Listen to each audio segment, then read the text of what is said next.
I want to be crystal clear in what I'm going to say, because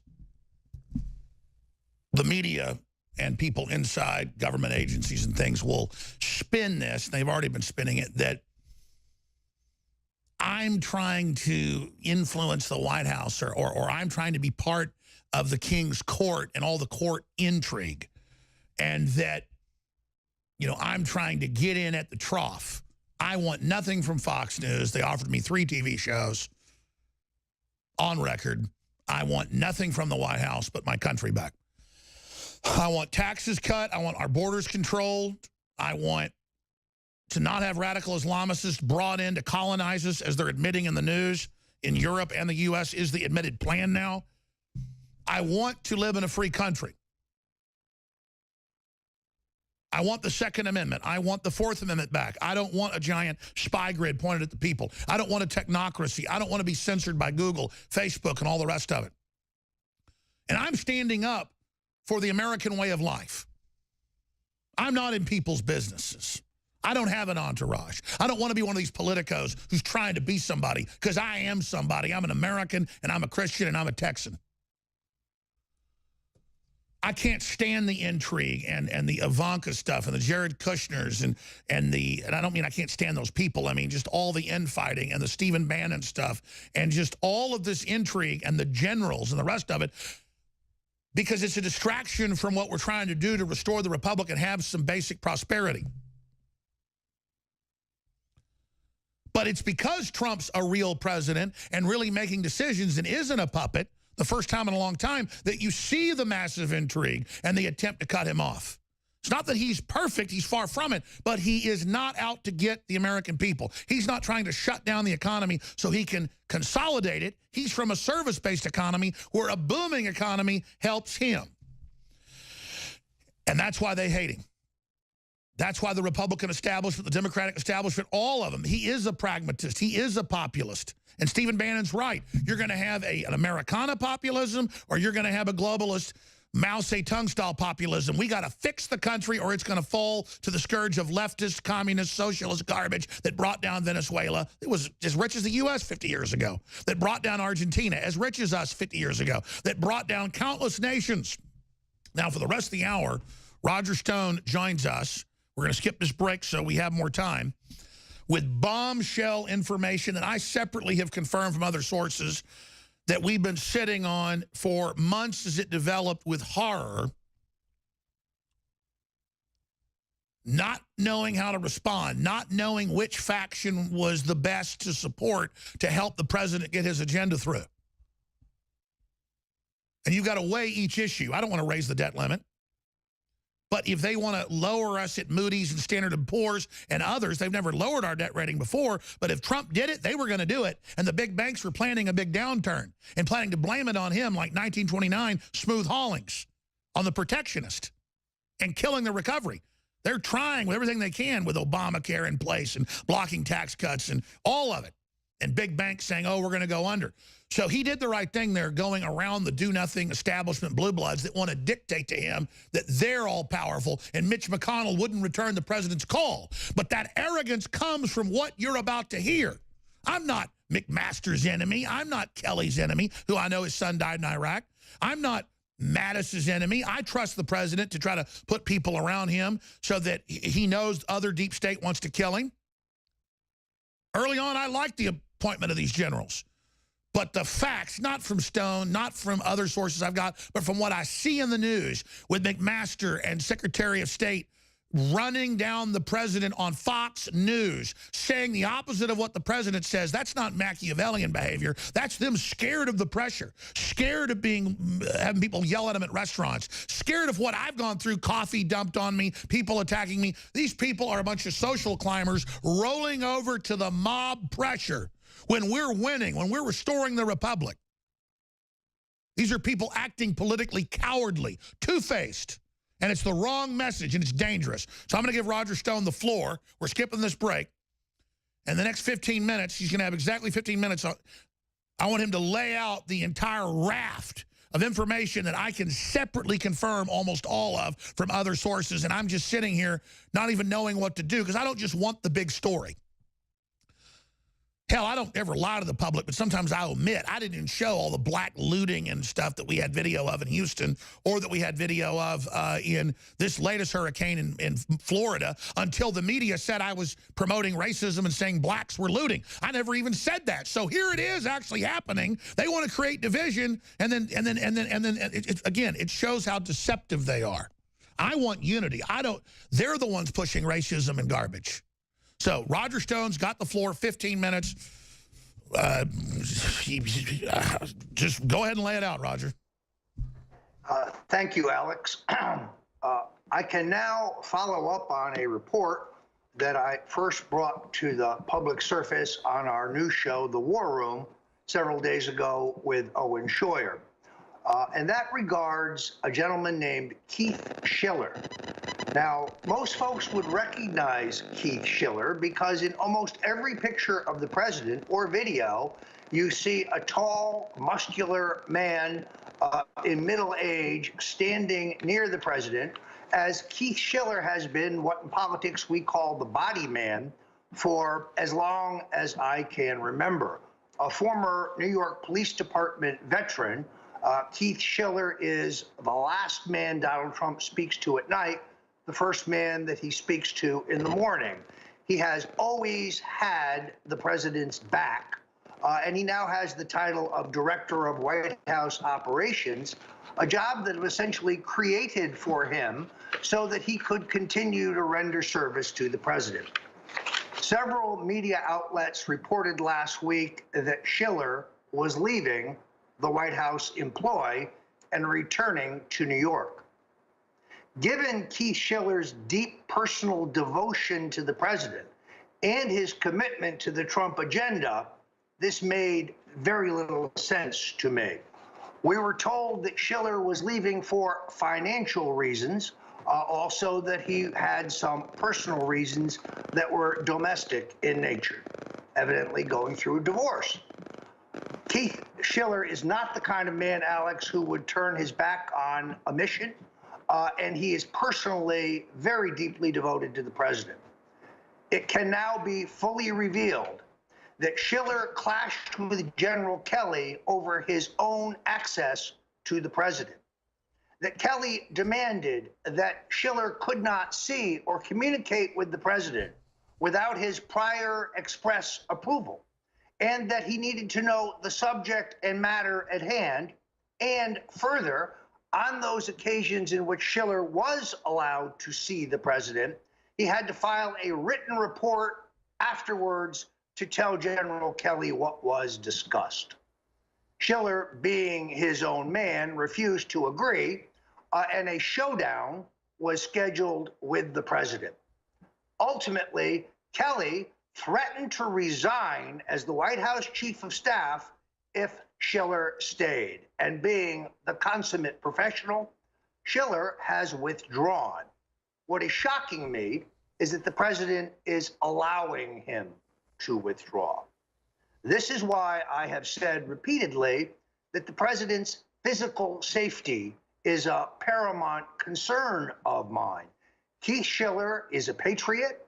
He is a man known for his honor and his integrity, known for his devotion, personal and otherwise, to the president.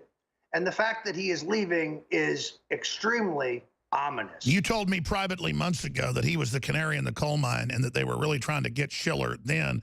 I know you don't want to give up sources here, but wow, man, I tell you, this is amazing. Well, I think the real objection to Schiller is really the same, Alex, as their actual objection to both Anthony Scaramucci and Stephen Bannon. General Kelly wants to cut off anyone who has a direct pipeline to the president, anyone who can get the president information, because God knows the president might find out, for example, that Joe Arpaio's on trial and that the Trump Justice Department didn't end this phony indictment when they could have. Or the president might learn that Jeff Sessions is planning a criminal law crackdown on medicinal marijuana, which the president said in the campaign he supports through states' rights. Or perhaps the president would learn that Jeff Sessions has an asset forfeiture program in which they take things from American citizens who haven't been convicted yet of any crime. So we can't have these inconvenient people getting through to the president to tell him what his administration is doing in so many areas. This is why I think Keith Schiller has been sacrificed. But the other shocking thing. Yeah. By the way, this is so bombshell. I mean, are you gonna get into the McMaster and the meetings and? Yes, we're getting into that right now. The other thing I can now report is that General McMaster was attempting to recruit Safra Katz, the CEO of Oracle, to chair the president's intelligence advisory board, and that Katz and McMaster were having dinner in a public restaurant, and that McMaster became inebriated. But during that time, he took a call from the president. He stepped away from the dinner table to take the call, but when he returned to the table, he had nothing but disparaging things to say about his boss. Let me quote directly. "The president is a dope," he said. "He is incapable of understanding anything beyond 140 characters. The idea of this guy having the nuclear football is scary. I see my mission as preventing him from blowing up the globe." Katz, to her credit, was offended by these comments, and she repeated them to Sheldon Adelson, with whom she is very friendly.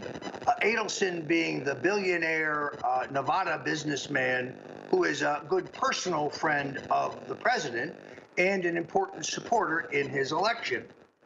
When people affiliated with Adelson gave this story to the New York Post in an effort to expose the disloyalty of McMaster, Jared Kushner, the president's son-in-law, called Rupert Murdoch, and the story was spiked. Katz has refused to talk to any reporter, but says she will talk to the president of the United States if he asks her about this. She, of course, is a billionaire in her own right, and these CEOs pretty much make up their mind about how they wish to function. So you now have a stunning example of McMaster's disloyalty. Now, why should this not surprise us? McMaster previously worked for a think tank financed by George Soros. Intelligence from the Israelis has told us that McMaster is in direct touch with Soros. They also tell us that he has been leaking information that may be classified to General Petraeus. Petraeus is a mentor of McMaster's. And of course, McMaster is a longtime member of the Council on Foreign Relations, not exactly the Donald Trump glee club. McMaster is working overtime with Kelly to complete the isolation of the president. And the American people would know nothing of this dinner unless we broke the news here at Infowars.com. It's mind-boggling to see how transparent it is when Newsweek, Times, CNN, all the main enemies of America worship McMaster and say he's the best thing since sliced bread. He's surrounding the president by Soros people. Let's get into the fact then. This was going to be published in the New York Post, and then it gets killed from. I mean, let's get into General Kelly too. Let's get into even keeping family away from Trump. Let's get into all of it. Well, as I say, this is part and parcel of the continued effort to isolate the president. Now, it is interesting that Jared Kushner and Ivanka Trump, and again, I've said this many times, I'll say it again, I honestly believe that their motivations are good. They believe that the bad advice they're giving the president is actually in his best interest. They are, after all, elitists, both extremely wealthy, moving among the right crowd in the Hamptons, in the Upper West Side, or Malibu, Beverly Hills. And they would like the president to be popular with political elites. They just don't understand that that's impossible, that they hate the president for cultural reasons. They hate his patriotism. It's quaint and old-fashioned to them. Donald Trump will never be the toast of the people that his son-in-law daughter would like him to be. And frankly, they have played a crucial role in letting the generals get control. The irony now, however, is that General Kelly seeks to cut their access to the president off as well. You'll recall the media reports last week that said while the president was wrapping up the meeting with Senator Chuck Schumer and House Minority Leader Nancy Pelosi, sticking it to Mitch McConnell and Paul Ryan because they won't work with the president, Ivanka Trump, uninvited and unscheduled, joined the meeting simply to pay her respects. Now, I think it can be seen in context. That was a big FU to General Kelly, who seeks to cut off Ivanka's access to her own father. In retaliation, Kelly canceled Ivanka Trump's already announced trip to China, where she was going on a goodwill mission, because the Chinese have been working with us to try to resolve the North Korean problem, something Barack Obama could never get them to do. Okay. This is the intrigue we're looking at, Alex, and it is interesting that while Jared and Ivanka helped the generals come to power, just as Steve Bannon did, they now see themselves as targets of General Kelly. Who's the leader of the generals? Well, it would be supposition, but strangely enough, Alex, I think General Mattis is actually the leader. Why? Because he's the one who says the least. What you'll notice is that the U.S. Army public relations machine is constantly pumping out propaganda to make him look like General George Patton. He says nothing of substance other than we're going to have the strongest, most efficient military in U.S. history, a laudable goal. But he is senior to both McMaster, who should have been riffed out of the service years ago, was saved by Petraeus. McMaster's drinking problem is an open secret in Washington. I guarantee you the Russians and the Chinese are well aware of it. Everyone in official Washington is. And of course, Kelly was brought to the table by Stephen K. Bannon, who placed him first at immigration, or I should say Homeland Security, and then helped him rise to power at the White House, only to be stabbed in the back by Kelly, who immediately told the president Bannon has to go. And now, I guess we have this triumvirate, or we have this trifecta. We have our three generals up there. And it'd be one thing if they were continuing the Trump agenda, but instead they're just bringing in a bunch of Soros people who we know is a super spy. Basically, you know, they even modeled the new James Bond movie that came out on him and his quantum group, who is this clearinghouse between all these criminal organizations, I guess, to line their pockets personally. No, I think it's actually, these guys are Council on Foreign Relations members. They're globalists. They belong to the global elite. We're to the point, Alex, where you don't get that high in the military unless you bought in to the globalist Sure, so agenda. Trump trusts the military because the military is good overall, but when you're drawing from the top, they've only got globalists in there. Well, and let's look at their advice. Mr. President, bomb the hell out of Syria and then send in 150,000 troops immediately. Thank God Donald Trump disagreed. Now Afghanistan. I think we both understand we should be withdrawing from Afghanistan. That's what the president promised us in the campaign. Now he seems to have given General Mattis an open order here to stay in Afghanistan. All right, Roger, stay there. We're going to come back into the big issue, and that is the president slurring his words. This is not publicly known, but this is from all our sources and people that have talked directly with him. He doesn't drink. They've been pre-hyping that he's going to have mental problems, have a collapse. It'd be smart for them to go ahead and just slowly poison him or slowly drug him instead of killing him and turning him into a martyr. It's an old Chinese tactic to drug the emperor slowly or to get him addicted. This is an old tactic used on other presidents. We're going to hit the big one straight ahead, the mental capacity of the president. Again, we're supporting Patriot, Freedom Caucus type Republican libertarians for office to take over the Republican Party. And we've done that to a certain extent. We got the blue bloods up there we got to get rid of. And they're working with the Democrats. But the two battle over who has raw power. And I like Trump going around him to actually get the debt limit up because they were planning to sabotage him there. So maybe Trump knows what he's doing with these generals and all the rest of it. But when his own daughter can't get in to see him, and when I know most of these deep state leaks are coming out of the intelligence agencies, they're not coming out of his family. And they threaten him with all the leaks until he gives them full power. And then, yeah, the leaks stop. Except now they just have the Secretary of State on Fox News, who I've been supportive of overall, he had a good record at ExxonMobil, running down the president saying, America speaks for America, I speak for myself, Trump speaks for himself. But I speak for America, basically. And McMaster up there going, oh, we're going into Syria. We're going to take out Assad, when Trump had said we weren't. And then people tell Trump about him saying that, and he comes out and says, no, we're not doing that. They want to be president. And we didn't elect Ivanka or Jared Kushner or Rex Tillerson or McMaster. So for me, it's not like some battle and let's pick people off and get our people in. Because you get rid of one group, people even worse comes in. I just sit back and watch this, and I see the escalation in the Middle East. I see the escalation in Afghanistan. I see this asset forfeiture seizure. What we had before was unconstitutional. This is just like pirates pulling up and taking what you got. I'm not against the police, but I don't want to just give the bad police departments out there. It's famous for it in some areas, East Texas and other areas, where they just pull old ladies over, just take the money out of their wallet.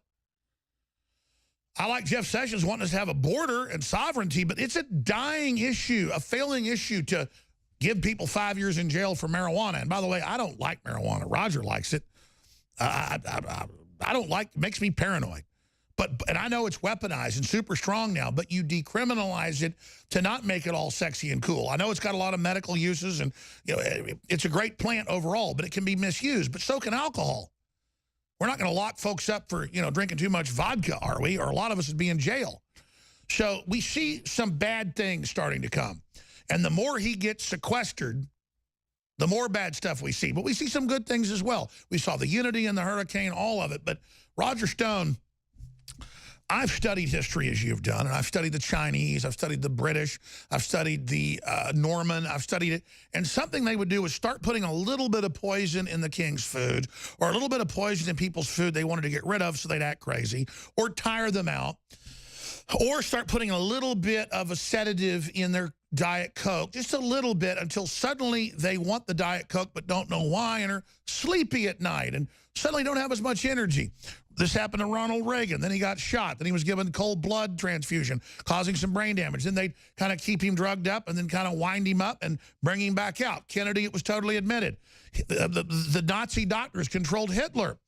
He was taking more drugs than Elvis Presley at the end. So this is a culture of control, something that control systems do. And a lot of folks have talked about it, who've talked to the president, that now used to incredible energy, 7, 8, 9, 10, 11, midnight. Now sleepy at 7, 8, 9, slurring words. This feeds into their narrative that he's got Alzheimer's. First thing you said they do 4 months ago was, just you talked about editorial meetings at major papers, just to recap for folks, where they were saying next thing if Russia doesn't work is he's a racist, intermittently with he's got early onset dementia, Alzheimer's, cognitive problems. And then sure enough, that's there. He has incredible energy, incredible smarts. But then he's sequestered. He's surrounded like Rapunzel up in the tower, but doesn't have the long hair to get out or to raise up the huntsman or whatever. He's stuck there, and suddenly, oh, now there is the fatigue. Suddenly there is the problems. If people don't think this is how they take control of the most important position in the world, they're crazy. If they don't think it's being tried, that now his personal security guy's gone, who gets what he wants, checks it, brings it in, who's smart, who's paranoid, who's watching all these guys, if they don't think that, they're crazy. The probability is, I'd say 99%, they're trying to drug him. Because if he doesn't continue to show his old smarts, we know they're taking the edge off. Is he smart enough to pick up on it? Now, Roger, we're not the ones saying this. These are our sources, other people. Oh, and I forgot the most important point. I heard this a month ago. They were shopping it around that, oh, don't worry, he's going to be incapacitated soon. You'll see. Hell, they've had Al Gore say on the Late Late Show. They've had the former deputy director of the CIA and FBI say it, Phil Mudd. Oh, he's going to be incapacitated. He'll be neutralized the next 2 months. And then Congress tells our sources, no, that means physically. And we go, kill him? They go, well, you'll see. So this is how I would do it myself. I even said this 6 months ago. So, gosh, I hope we're not giving them ideas. No, I got this from history. They know what they're doing. And they've got all sorts of sophisticated things to be able to carry this type of operation out. Also, waking him up at night, coming in with all the alerts. It's a form of torture, basically, and they put presidents through this to get control. Obama knew how to just roll over and do whatever he was told. So we've set the table that they're the ones shopping that, oh, don't worry, we're basically drugging him. Don't worry, we've got control. And McMaster's strutting around. I mean, let's go through this and back into McMaster and back into some of the other details and then go down the path of blackmail. Let's just get it all out today. Well, Alex, as you have correctly pointed out, my greatest concern is with a loyalist like Keith Schiller no longer standing vigilantly with the president. Incapacitating him would be relatively easy. You know, I know what the folks over at Media Matters for America are thinking. Oh, you're conspiracy theorists. No, we're conspiracy realists.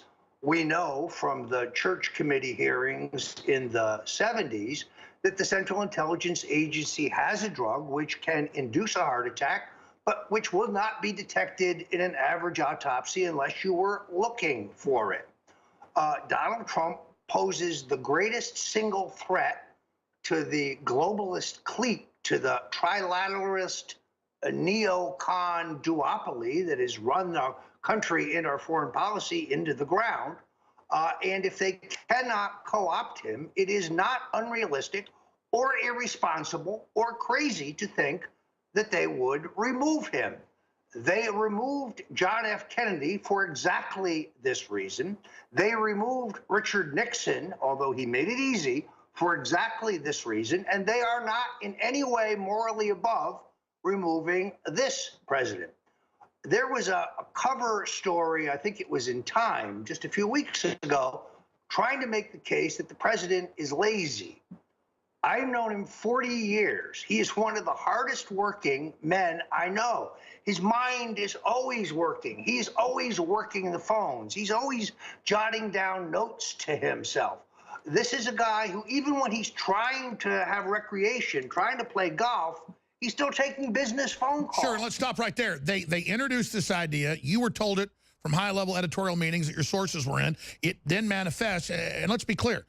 Media Matters, funded by Soros, they're all picking up on this, and I'm saying this is 100% for sure. This is from sources. They know we have the sources. They know we do the research.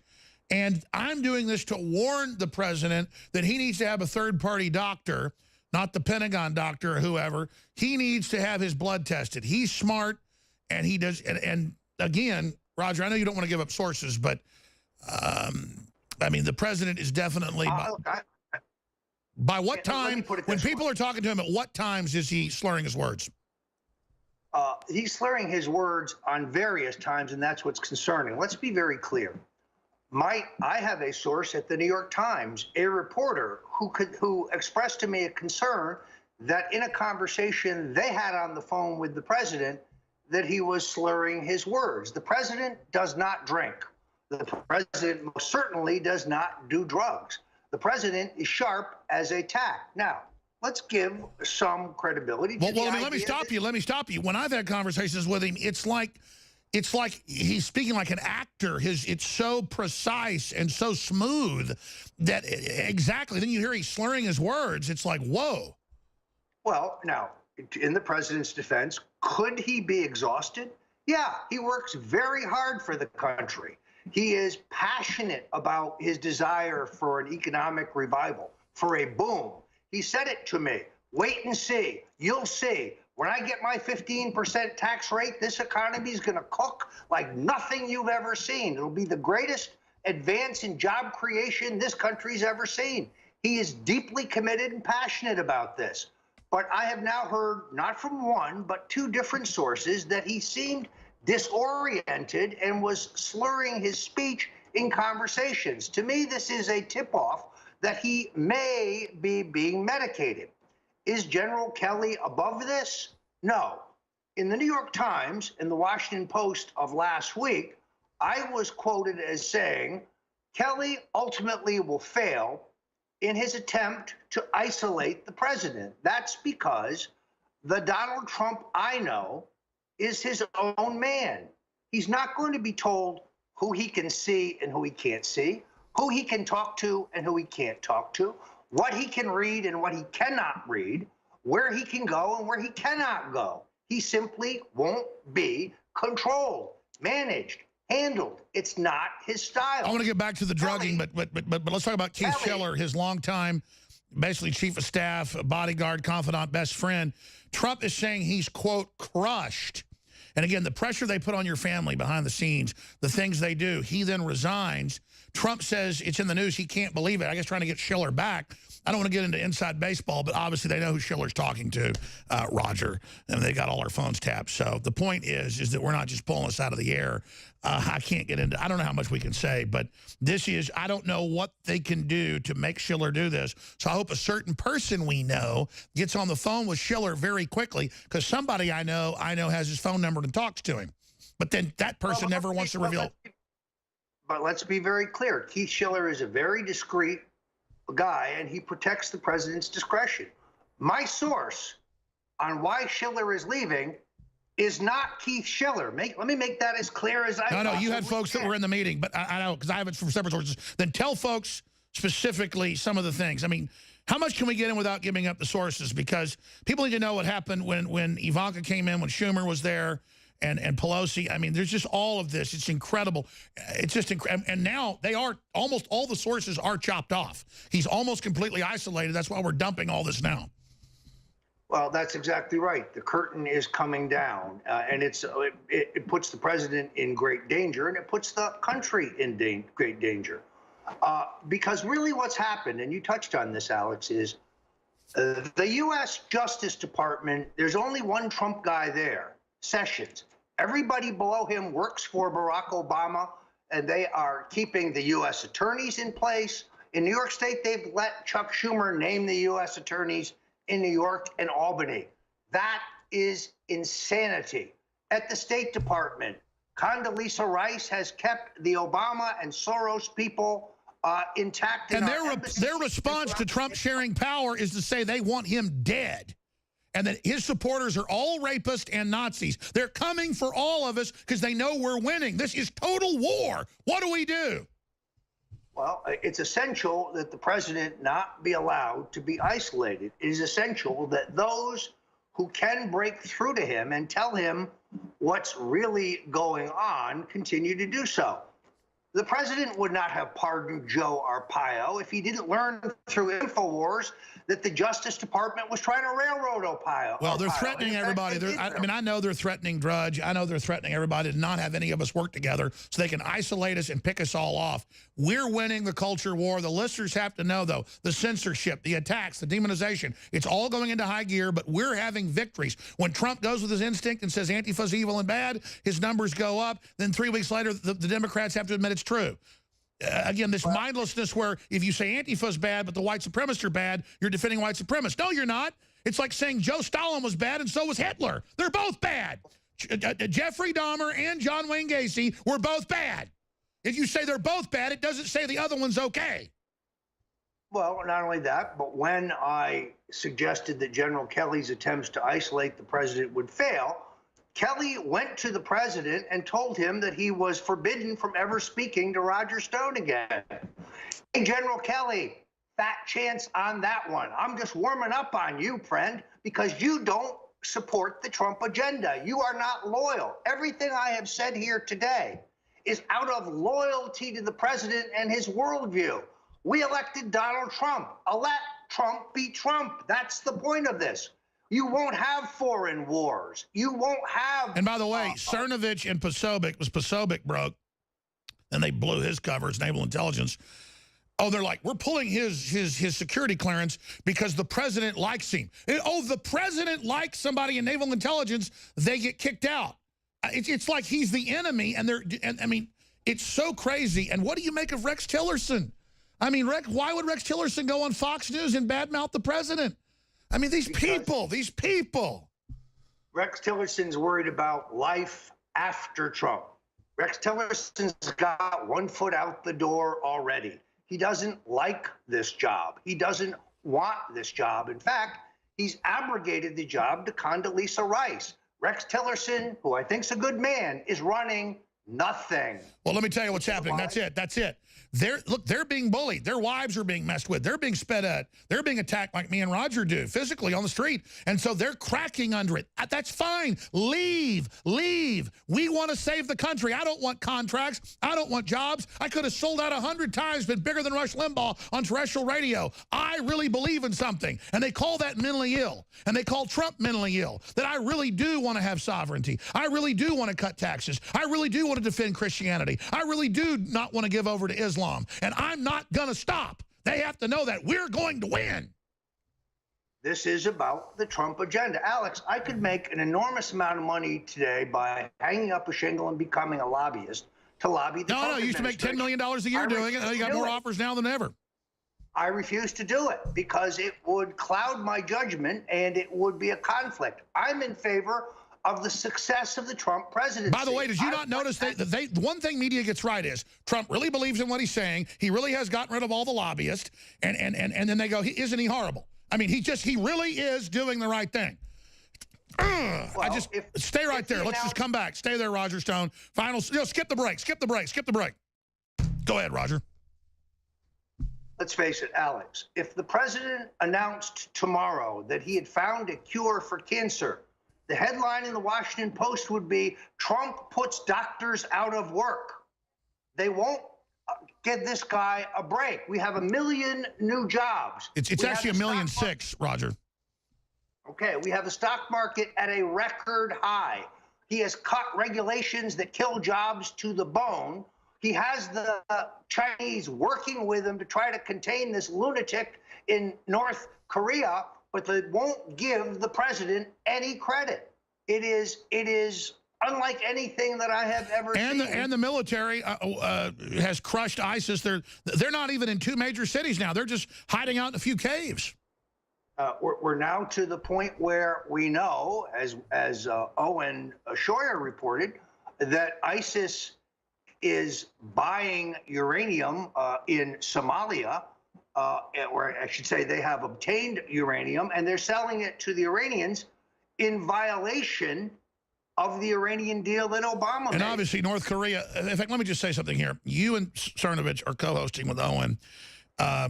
We've launched 6 new hours of transmission in the last month.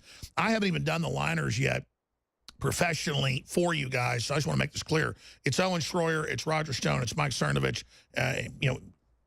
He's here in the big HD studio with all the clips and all that prepared, kind of quarterbacking stuff. But then we've got our star running backs and wide receivers that are Roger Stone and all the rest of it. So that show comes on every day right after this one at 3 o'clock Central. So the great news is this is so important. Maybe we need Roger to continue on because what you've been covering here is breaking in newspapers by the hundreds right now. And they're trying to spin it and obviously misrepresent it, that we're saying he's senile. We're saying this. No, we're saying they said, watch, he'll soon be incapacitated. And suddenly we've got high-level sources, New York Times, you name it, and other people that talk to him, where he's slurring his words. So this is happening. We had no, I guess, they say they're going to, quote, get rid of him, drug him, and then self-manifest the fact that, he looks like he has Alzheimer's. This is so incredibly obvious. Alzheimer's doesn't show up in a month. This is incredible, Roger. And you saw, Alex, within the last 30 days, Ana Navarro, the liberal Democrat who appears on CNN posing as a Republican, big fundraiser for Senator Bob Menendez, big donor to Deborah Wasserman Schultz, saying the president has Alzheimer's. You have Don Lemon saying the president has the early stages of Alzheimer's, then trying to deny when he was confronted that he said it, like we're idiots and we can't see the videotape. This has been part of the game plan from the beginning. If they cannot defeat you, they try to discredit you. If they can't discredit you, they try to co-opt you. If they can't co-opt you, they try to destroy you.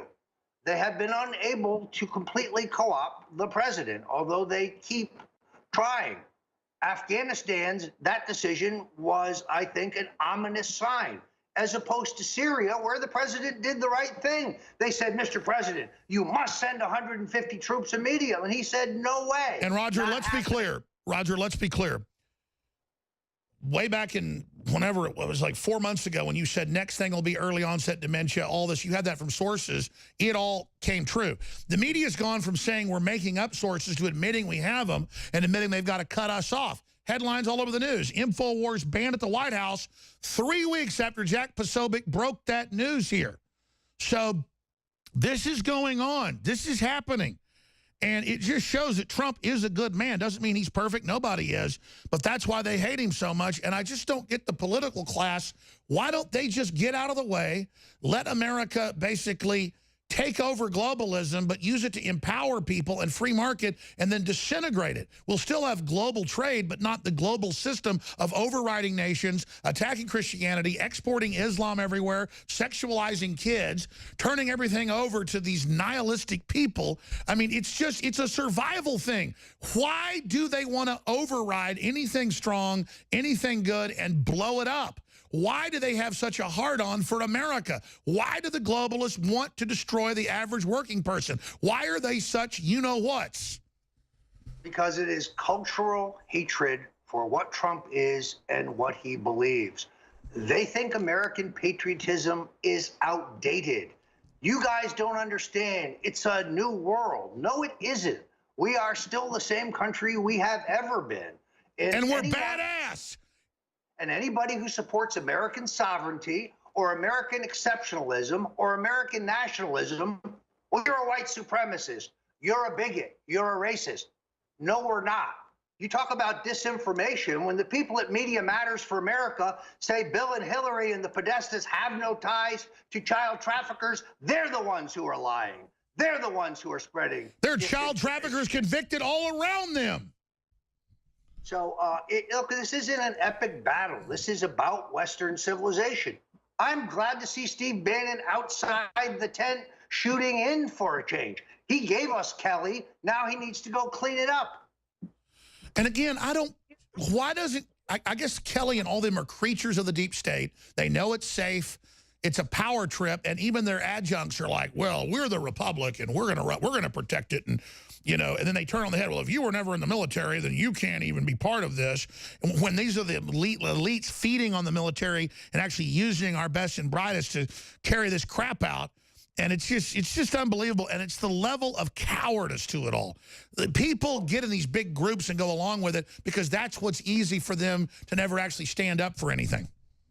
Well, when you have elite globalists like Gary Cohn, formerly of Goldman Sachs, Gary tax credit Cohn, I should say carbon tax Cohn, bad-mouthing the president publicly, saying that he considered resigning over the president's Charlottesville comments. Gary, resign now, quickly, before you're fired, because you should be. Roger, I know you've been on with us for 45 minutes. Owen Schroyer in the War Room's coming up. When are you scheduled to be on there today? So I want you to recap this. There's stuff you didn't get into. This is riveting. Infowars.com/show. A lot of new stations starting to pick up the show. When are you scheduled to be on War Room? I will be on at 5 o'clock Eastern. Between now and then, I'm going to do some more reporting. I've got a number of calls I have to return. Updated information at 5 Eastern. On the War Room with Owen Schroyer. All right, that's 5 Eastern, 4 o'clock Central? That's correct. All right, so Infowars.com/show to find all the Showtimes listings and so much more. Owen's just doing a great job quarterbacking it.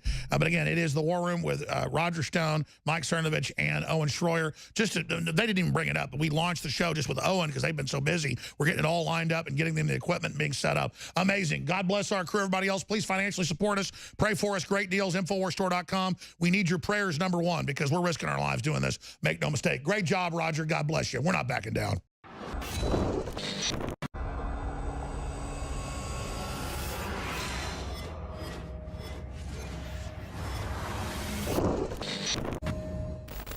In ancient times, man roamed the earth in a constant state of hunting or being hunted. Introducing Caveman, where cutting-edge science meets ancient super nutrients. Secure your bottle right now at InfoWarsStore.com.